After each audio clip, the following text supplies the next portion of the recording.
मुग्धा और उसकी सास के बीच पूरा समय सास के किसी न किसी काम को लेकर मतभेद चलते ही रहते हैं। बहू, ओ बहू, जरा चाय बना दे।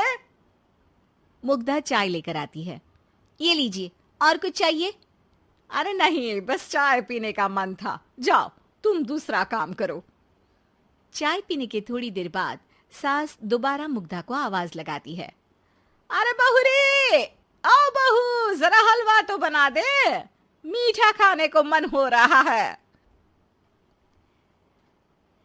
इसी तरह मुग्धा की सास पूरा समय कोई ना कोई काम बताकर उसे रसोई से बाहर तक निकलने नहीं देती। कभी चाय, कभी हलवा, कभी पानी तो कभी दूध, हर समय खाने को चाहिए और उसके लिए अपने हाथ पैर बिल्कुल नहीं हिलाने। परेशान किया हुआ है इन्होंने।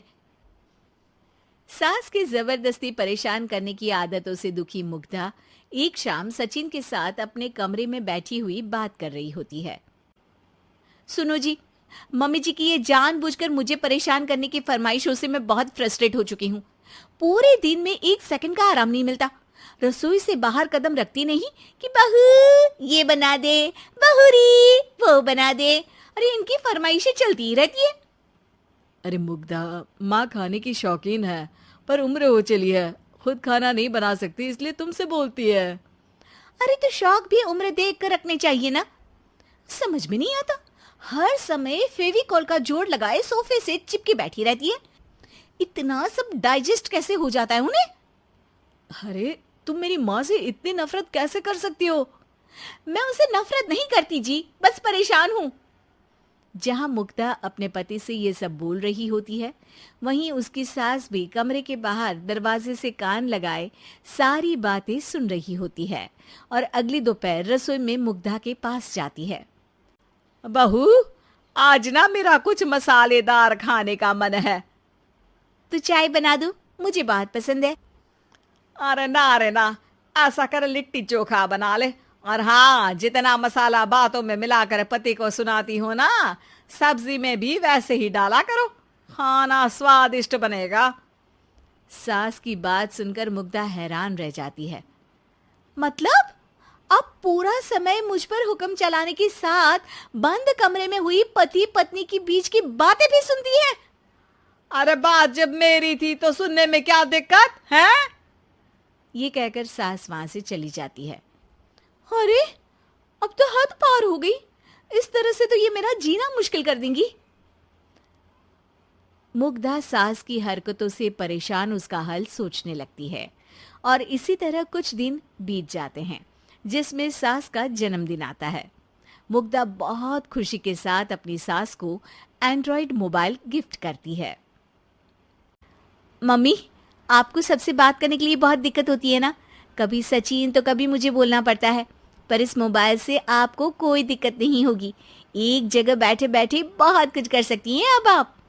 मोबाइल देख सासू माँ खुश हो जाती है, पर उसे इस्तेमाल करना तो आता नहीं, इसलिए साइड में रख देती है। जिसे देख मुग्धा घर का सारा काम छोड़ मोबाइल सेट कर सास को इस्तेमाल करना सिखाने लगती है, जिसके बाद अब सास पूरा समय मोबाइल में ही लगी रहती है।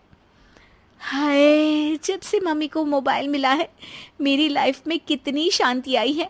अच्छा है, इसी तरह बिजी रहे तो मैं भी सुकून की जिंदगी जी पाऊंगी। अब मुग्धा जब मन करे काम करना, जैसा चाहे वैसा खाना बनाकर खाना, पूरा समय रिलैक्स और खुश रहने लगती है। क्या बात है, आजकल तुम बहुत चहक रही हो। अरे मम्मी जी से छुटकारा जो मिला है, अब ना फरमाइशें ना छुप छुप कर बातें सुनना। अच्छा, तो मोबाइल गिफ्ट करने की ये स्कीम थी। इसी तरह दिन बीतते हैं और अब मोबाइल पर लगी सास फरमाइशों की जगह सवालों के लिए बहू को आवाजें लगाना शुरू कर देती है। अरे बहू सुन तो, देख जरा किसी का फोन क्यों नहीं मिल रहा? रिचार्ज खत्म हो गया है, पर अभी 4 दिन पहले ही तो मैंने किया था, इतनी जल्दी कैसे खत्म हो गया? अरे मैंने कल तेरी कनाडा वाली मौसी सास से 3 घंटे बात की थी ना। क्या? इतना महंगा तो मोबाइल भी नहीं आया जितना महंगा इसका रिचार्ज पड़ रहा है।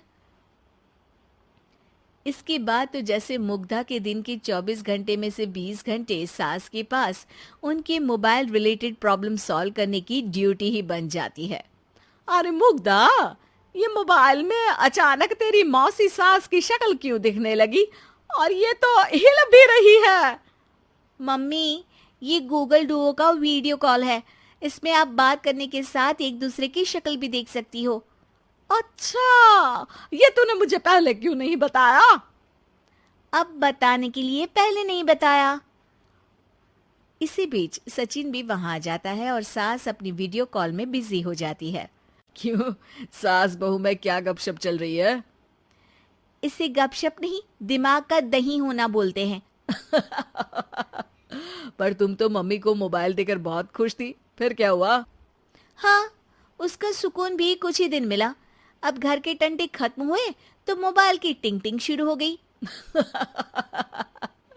देखो भाई, कुछ पाने के लिए कुछ खोना तो पड़ता है। आखिर तुमने मोबाइल अपने फायदे के लिए ही तो दिया है, तो फिर सवालों के जवाब भी देने पड़ेंगे, क्योंकि जब तक उनके हाथ में ये फुंथरू रहेगा, तुम्हारी लाइफ में प्राइवेसी और सुकून रहेंगे। कहने का मतलब है अगर इससे प्यार बढ़े तो दाग अच्छे हैं। अरे मुझे पहले दिन से ही पता है मोबाइल किस मकसद से दिया गया है।